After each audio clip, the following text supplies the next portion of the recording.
السلام علیکم۔ بسم اللہ الرحمن الرحیم۔ صدقہ جاریہ کا بیان۔ رسول خدا صلی اللہ علیہ وسلم نے فرمایا کہ جب آدمی مر گیا تو اس کا عمل بھی ختم ہو گیا، مگر 3 قسم کے عمل ایسے ہیں کہ مرنے کے بعد بھی ان کو ثواب ملتا رہتا ہے، کبھی ختم نہیں ہوتا۔ ایک وہ کام جس کا ثواب ہمیشہ جاری رہے، دوسرے وہ علم جس سے لوگوں کو نفع پہنچے، تیسرے دیندار اولاد جو اپنے ماں باپ کے لیے دعا کرے۔ اس حدیث شریف کا مطلب یہ ہے کہ اچھے کاموں کا ثواب زندگی تک ہے، مرنے کے بعد نہ عمل رہا نہ ثواب، مگر ان 3 عملوں کا ثواب مرنے کے بعد بھی ختم نہیں ہوتا۔ اس کو صدقہ جاریہ کہتے ہیں، یعنی ایسا عمل کہ اس کا ثواب مرنے کے بعد بھی ملتا ہے، جیسے ضرورت کے موقع پر مسجد یا کنواں، سرائے یا دینی مدرسہ جس میں دین کا علم پڑھایا جاتا ہو بنوا دینا، کسی بے گھر غریب کو مکان بنوا دینا، یا دینی کتابیں چھپوا دینا، یا کسی غریب کو خرید کر دنیا علم دین سکھانا، یا دین کی کتابیں لکھنا کہ لوگوں کو نفع پہنچے، یا نیک اولاد چھوڑ جانا کہ ماں باپ کو خیرات سے یہ دعا سے نفع پہنچے۔ اس لیے ہر مسلمان کو چاہیے کہ مرد ہو یا عورت ایسا عمل ضرور کرے کہ مرنے کے بعد بھی ثواب ملتا رہے۔ ایسا نہ ہو کہ مرنے کے بعد کوئی اچھا عمل باقی نہ رہے۔ اگر خدا قدرت دی ہو تو دین کا علم جاری کرے اور اولاد کو دین کا علم سکھلا دے، عالموں اور طالب علموں کی خدمت کیا کرے، یا گنجائش کے موافق ایسے اچھے کاموں پر چندہ دے دیا کرے۔ بس یہ سمجھو کہ مردہ تو وہ ہے کہ جس کا مرنے کے بعد کوئی اچھی عمل باقی نہ رہے۔ اور اسی طرح جو کام شرع کے خلاف کوئی چلا جاوے، قبر میں اس کی سزا پاتا رہے گا۔ کوشش کرنے سے آدمی سنور جاتا ہے۔ ارشاد فرمایا رسول اللہ صلی اللہ علیہ وسلم نے کہ میرے پاس جو مال ہوگا اس کو تم سے چھپا کر جمع کر کے نہیں رکھوں گا، اور جو آدمی اپنے کو سوال کرنے اور برے کاموں سے بچائے گا اور دیندار بننے کا ارادہ کرے گا تو اللہ تعالیٰ اس کو پکا دیندار اور پرہیزگار بنا دے گا، اور جو شخص مصیبت اور بلا میں ہمت کر کے صبر اختیار کرے گا تو اللہ تعالیٰ اس کو سچا بے بناوٹ کا صابر بنا دے گا، کیونکہ صبر بہت بڑی نعمت ہے۔ اس حدیث شریف کا مطلب یہ ہے کہ کچھ انصاری صحابہ نے حضور پاک صلی اللہ علیہ وسلم سے مال مانگا، آپ نے دے دیا، پھر مانگا، پھر دے دیا، پھر آپ صلی اللہ علیہ وسلم کے پاس مال نہ رہا۔ جب آپ صلی اللہ علیہ وسلم نے یہ فرمایا کہ میرے پاس مال ہوگا تو میں تم سے چھپا کر جمع کر کے نہیں رکھوں گا، اس حدیث شریف میں نفس کے سنوارنے کی اور خدا کا پیارا بندہ بننے کی تاکید، اور یہ بھی معلوم ہوا کہ آدمی کی بری عادت بدل سکتی ہے، مگر بری عادت کے سنوارنے اور بدلنے میں بڑے صبر اور استقلال اور محنت مشقت کی ضرورت ہے، اور نفس کے خلاف کام کرنے پڑتے ہیں، دنیا کی مزے چھوڑنے پڑتے ہیں، پھر اللہ تعالیٰ کی مدد سے اچھی عادت ہو جاتی ہے۔ بعض لوگ کہا کرتے ہیں کہ آدمی کی بری عادت بدلا نہیں کرتی۔ اس حدیث شریف سے معلوم ہوا کہ یہ بات بالکل غلط ہے۔ دیکھو، سمجھنے کی بات ہے کہ اگر بری عادت کا بدلنا اختیار میں نہ ہوتا تو انبیاء علیہ السلام کا ہونا اور ان کی تعلیم بیکار ثابت ہوتی، مگر تجربہ گواہ ہے کہ جن لوگوں نے نبیوں کی تعلیم پر عمل کیا اور ان کا کہنا مانا تو ان کی عادتیں ایسی بدلیں کہ وہ دنیا آخرت کے بادشاہ اور اللہ تعالیٰ کے مقبول اور پیارے بندے ہو گئے۔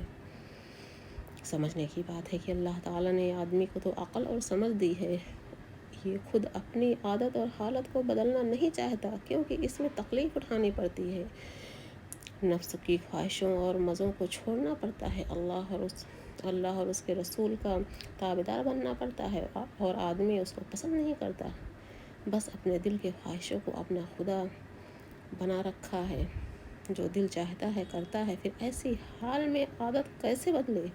حالانکہ یہ بات دیکھنے میں آتی ہے کہ انسان تو عقل اور سمجھ بھی رکھتا ہے، اور حیوان جو انسان جیسی عقل نہیں رکھتے ان کی عادتیں بدل جاتی ہیں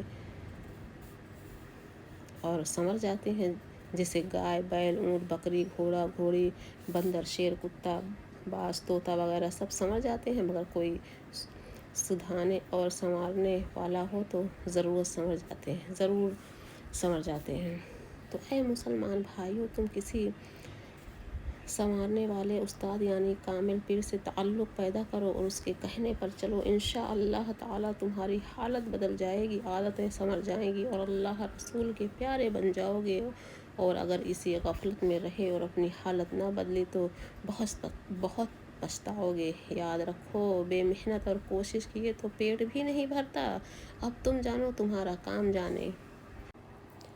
उम्र ये एक दिन गुजरनी है ज़रूर, आखिरत की फ़िक्र करनी है ज़रूर, कब्र में मैयत उतरनी है ज़रूर, जैसी करनी वैसी भरनी है ज़रूर। एक दिन मरना है आखिर मौत है, कर ले जो करना है आखिर मौत है। ढूंढ ले कोई अच्छा सा रहबर ए फजूल, ज़िक्र हक उसके सीने से हुसूल। काम का अब अपने तू मुख्तार है, बात हक कहनी हमारा कार है। तौबा का दरवाज़ा हर वक्त खुला हुआ है। इरशाद फरमाया हुज़ूर पाक सल्लल्लाहु अलैहि वसल्लम ने कि बेशक अल्लाह ताला रात को अपनी ख़ास रहमत का हाथ फैलाता है कि दिन में बुरा काम करने वाला तौबा कर ले, और दिन में अपनी रहमत का हाथ फैलाता है कि रात में बुरा काम करने वाला तौबा कर ले, यहाँ तक कि सूरज मशरिक़ से निकले। मतलब ये है कि जब तक सूरज मशरिक़ की तरफ से निकले उस वक्त तौबा का दरवाज़ा हर वक्त दिन रात में खुला रहता है कि जब किसी बंदे का दिल चाहे तो तौबा कर ले और अल्लाह रसूल की ताबेदारी में लग जावे, और जब सूरज मगरिब की तरफ से निकलेगा तो फिर तौबा का दरवाज़ा बंद हो जाएगा, फिर तौबा हरगिज़ कबूल ना होगी। याद रखो, तौबा करने से, अल्लाह ताला से माफ़ी मांगने से गुनाह माफ़ हो जाते हैं। दुनिया मोमिन के लिए जेल खाना है।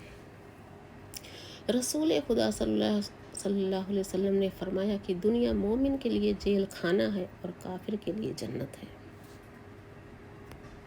दुनिया की तकलीफ़ों से गुनाह माफ़ हो जाते हैं। इरशाद फरमाया हुज़ूर पाक सल्लल्लाहु अलैहि वसल्लम ने कि ऐसा कोई मुसलमान नहीं कि जिसको कोई रंज और तकलीफ़ ना पहुँचे बीमारी से किसी और वजह से, मगर अल्लाह ताला उस रंज और तकलीफ़ के बदले उसके गुनाह झाड़ डालता है, जैसे कि दरख्त अपने पत्ते झाड़ देता है।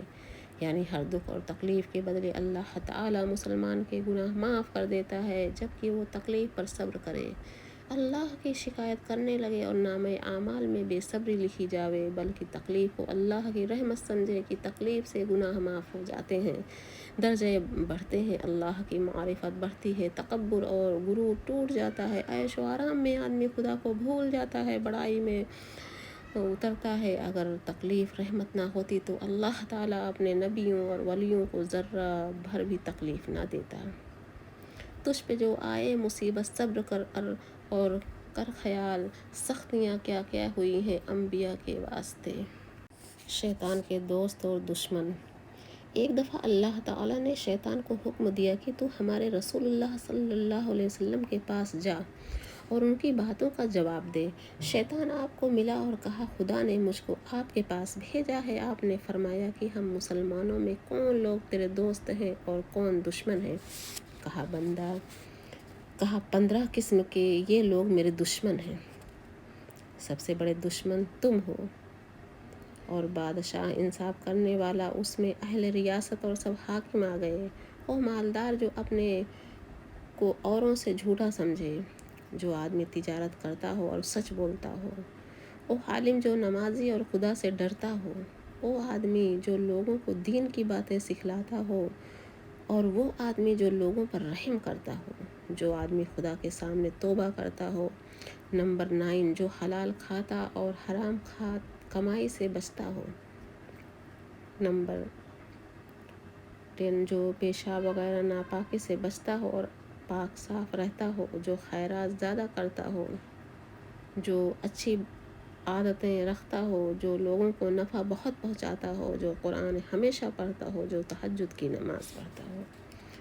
और ये 10 किस्म के लोग मेरे दोस्त हैं जो मेरे और मैं उनका हूँ। बादशाह जालिम जो लोगों पर जुल्म करे और उसी में अहले रियासत और सब हाकिम आ गए। वो मालदार मुसलमान जो अपने को बड़ा समझता हो, जो अपना माल झूठ बोलकर धोखा फरेब से बेचता हो, कम तौलता और कम नापता हो, शराब पीता हो, गीबत चुगली करता हो, जो नेक कामों से दिखावा करता हो, जो यतीमों का माल खाता हो, हमेशा वक्त पर नमाज ना पढ़ता हो,